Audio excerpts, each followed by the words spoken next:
Hey there folks, welcome back to another video. Today we're taking a look at my most recent Halloween Michael Myers mask. This is a Halloween 1 mask, as you can see. This is a repaint on a mask that I did around Halloween last year.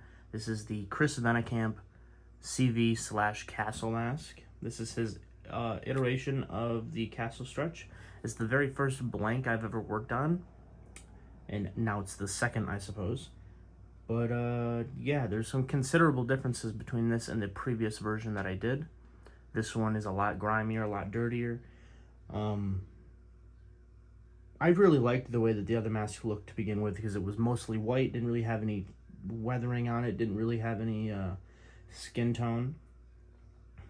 But on camera, it looked too clean. And that's kind of the balance that I've been trying to keep, or trying to catch with my last few masks, is like, you know, they'll look good in person, but on camera they look too clean in the pictures and stuff. So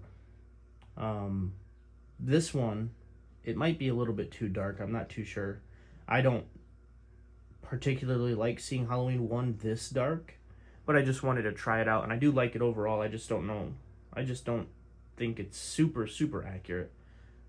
Especially with the skin tone. You guys have heard me talk about that before. I don't really think the skin tone was this apparent even in Halloween 2, because of course we see the mask, you know, 35 years later with the guy who owns it now, and there's just no skin tone on it. It's just really thin paint, in my opinion, so it kind of has that translucency hue in certain angles. But anywhooser, yeah, this guy's been completely repainted and rehaired. The original version of this mask had crepe hair, blonde crepe hair that I don't know if I dyed it. I'm pretty sure I dyed it as best I could anyway, and then sprayed it. This mask is using mohair. This is the first time that I've used mohair, and it was a little bit of a learning curve. Normally I do 3-inch strands on my Halloween 1 masks and Halloween 2. Halloween 1, it might be 3 inches, might be a little bit too short because you need those long horns. But Halloween 2, I feel like 3-inch strands work. This one, just to be safe, I used 4-inch strands. Or I cut my pieces into 4 inches, however you want to say that. And I'm not entirely sure that it's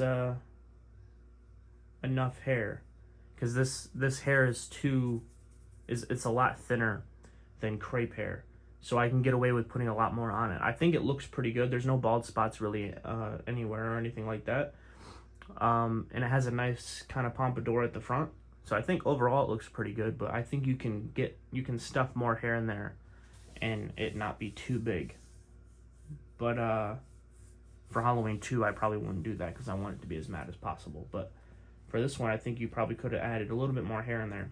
But as far as the mohair goes, I tried dyeing it, and I have a very specific look that I'm trying to go for when it comes to the quote-unquote Kirk hair, that dirty blonde hair. I want it to be, you know, kind of a goldish, blackish green hue to it. It's kind of hard to explain, but it's got a very specific look, in my opinion, that you can see in some of those images from the late 90s, early 2000s. And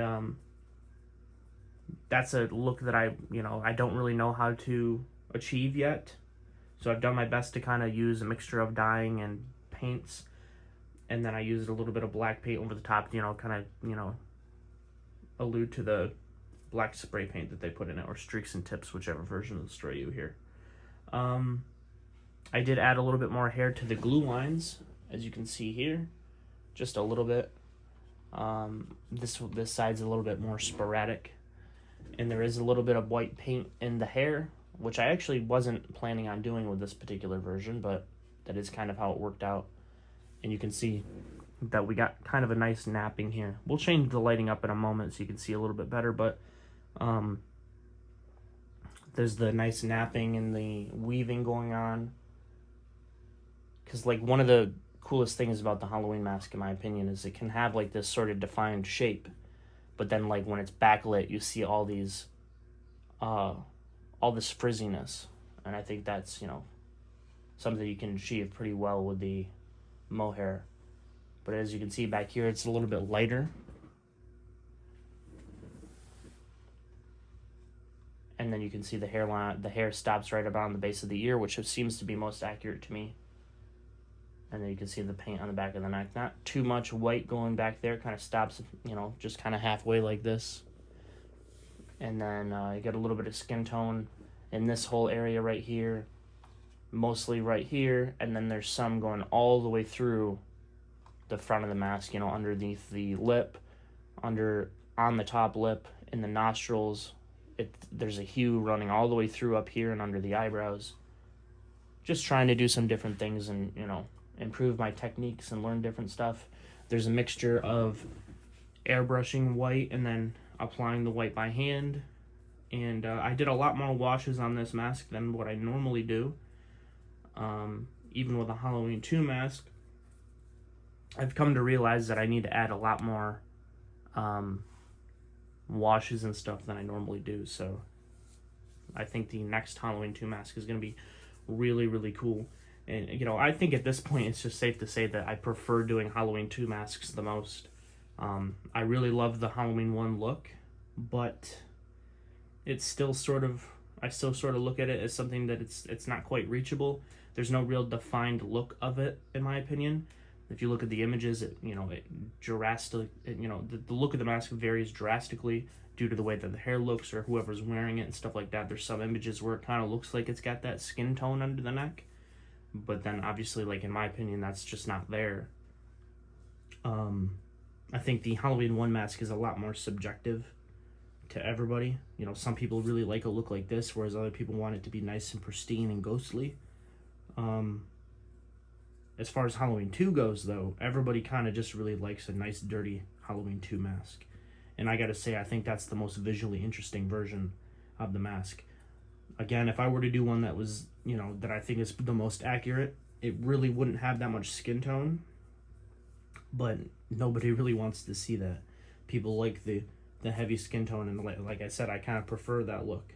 But as far as this goes, I think this is kind of this is an H1 that kind of leads into that Halloween 2 aesthetic. There is some things that I do think are on the mask that I didn't really add, like the line going up the forehead. I kind of left that off on this one.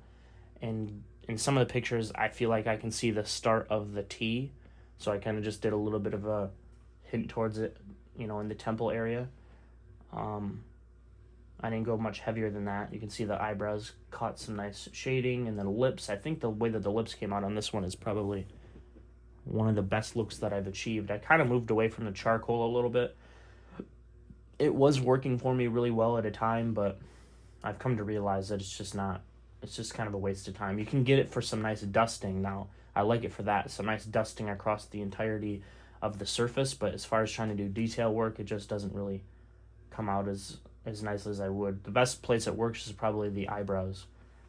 It's a little light on the weathering on the ears. That's mostly just the white and skin tone. I didn't do a whole lot of darkening in there. I was contemplating on adding the pinhole, but I opted against it. And I actually did adjust this eye compared to the last time you guys have seen this mask. I thought it was too small, and then I adjusted it, and then I was looking at it again, and I still thought it was too small, so I did it some more, and I think I could still probably dip this out just a little bit more, but I don't dare mess with it because I think that they're symmetrical enough. Even if I think you can go a little bit more with it, I think it's close enough to just leave it. And yeah. So I guess I'll just give you some more of my thoughts, and then we'll change up the lighting a little bit. But I do want to mention that this mask has already been sold. This mask is if any of you follow me on Instagram or anything like that, or you see me in the groups, on the Facebook groups or anything, this mask, I did charge a little bit more for this mask than what I normally do. And that's just because the price of the blank. So yeah, I had to, account for my own pricing and my own materials, and then also for the price of the blank. So this mask was quite a bit more expensive than what I normally do. I'm going to be buying another blank here soon. And one that's not quite as much, but it'll still probably end up, it'll be closer to this price range than my normal. Because, I can get a TOTS mask for $50-$60 and work on that. But something like this, I kind of have to adjust my pricing. And it seems like a lot of people, at least in the Facebook groups, are like, you know, supportive of the pricing on this. They thought it looked pretty good, and everything kind of checked out for the most part. So that gave me a little bit more confidence. But if anybody, you know, if anybody does like my work and you do want to put something together one of these days, just keep that in mind. If you want me to just do a TOTS mask, then it's not going to be in that price range. Just going to stick towards the kind of the $2 to $250 range. Depending on what we're doing, it's probably going to be a little bit closer to $250 just because how you know, how expensive, you know, the hair gets, especially with the mohair. Now that I have a source for the mohair, that's really kind of up the prices a little bit. But all that being said, I'm not trying to price out too many people, because, you know, I want to be somewhere where I can offer some really good work, in my opinion. You know, get to that point where I can offer really good work, but not do it for crazy prices. So yeah, just keep that in mind if anybody's interested. And again, this mask has already been sold. I put it on eBay. I finished it Wednesday night. This is Friday morning, and it sold last night. So from now on, that way I don't have to rush around like this, because I've only got about an hour and a half before I can finish this video and box it up. I'm going to start recording the videos before I upload it onto my groups or whatever, because I don't like this hassle to where I have to kind of speed through my morning or my afternoon or whatever to get the mask boxed up and make sure there's a video of it and all that. So yeah, from now on, I'm going to do the videos before I sell the mask.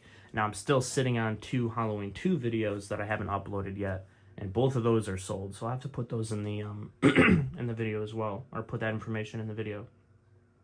And also just makes it more fair for my YouTube audience, because I know there's a couple of people message me that say that they watch the videos and then they message me on Instagram or Facebook or something like that. So from now on, I got to make sure that I put the video up before I put the mask for sale. That way everybody kind of has a good chance to see it. So yeah, but let's go ahead and change up the lighting.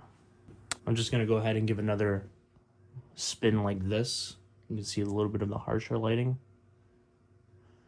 I don't know how apparent it is on camera, but I try to achieve that sort of uneven finish that I was referring to in the last video. You know, those of you who may know, when they were filming Halloween 1, the director of cinematography, Dean Cundy, he would spray the mask with a matte finish. That way it didn't have these harsh highlights like you see right here. However, you'll see a lot of guys in the community give the masks a shinier finish, just because it really it looks better. It feels nicer. It feels more finished, at least in my opinion.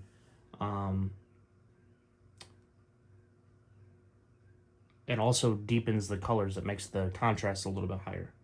But it's not accurate. The mask should have a matte finish. So what I try to do is I try to get it, kind of a balance, where I'll spray it with a matte spray in some areas and then spray it with a satin finish in some others, to kind of create hot spots and create a different kind of look and texture and stuff like that. With this mask, it kind of just looks a little bit shiny, but the lights are like really close. I mean, you can see that this light is literally right on it. So, and the other one is even closer. But yeah, it's looking a little bit shinier here than it would, just a normal lighting. So yeah, let's just go ahead and take that off. And you can see that long strand going right there. Some of these ones hiding in the back here. Get that on the neck and the ear. So again, if this is a blank, so I had to actually go through and add all these holes, the eye holes, the mouth hole, and I'm pretty sure I had to do the ears and the nostrils. And I think I had to cut the neck.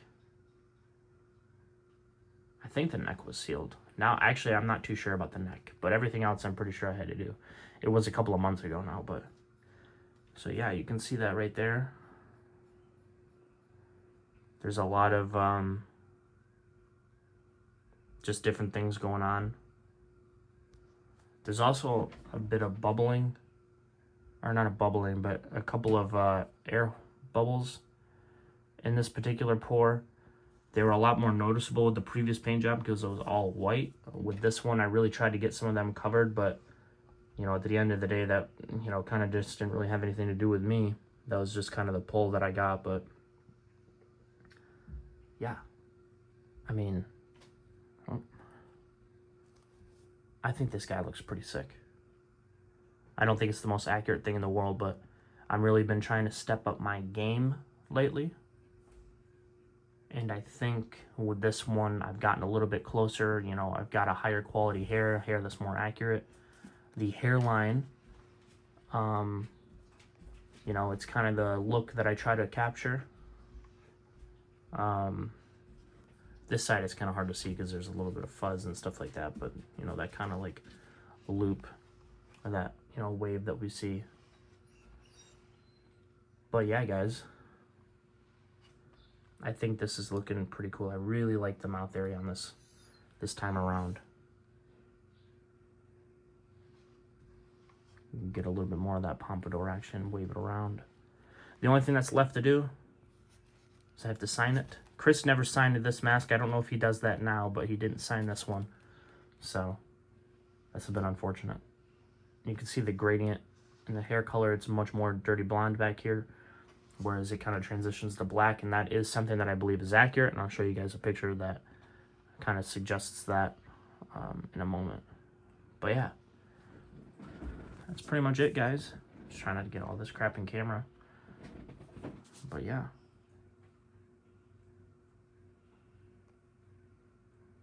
Definitely liking that. Do a little zoom out to see what I'm working with over here. Got a bunch of stuff all over the place. But yeah, I really like the new setup that I have going on right now, but with these masks, it makes it hard because it's, you know, impossible to get everything in camera. And I don't want to shoot the video in this sort of fishbowl lens thing going on right here, so I kind of have to zoom out with the medium one. But anyway, this video is getting pretty long. That's pretty much it. A little bit of lighting right there. How you like that? So yeah, guys, that's pretty much it for this video. This guy is, again, he has been sold. If you're looking to put something together like this, just let me know. If whether it's a TOTS mask. I don't really like working on the 78 masks, like the specific TOTS 78s. I prefer working on the Boogeymans. But if you guys are interested in putting something together, definitely let me know. I think that the hair kind of look that we got going on right now is something that'd be really nice. Although I don't know if it's worth putting, you know, mohair on a TOTS mask, at least the 78 one. But that's, you know, the customer's preference or whatever. We can go through that. But yeah, if you guys are interested in putting something together, let me know. You know, mention it in the comments. I'll direct you to my Instagram. But yeah, that's pretty much it. If you guys liked the video, hit the like button, subscribe, notification bell, all that would be greatly appreciated if you decide to do so. And of course, until next time, true believers.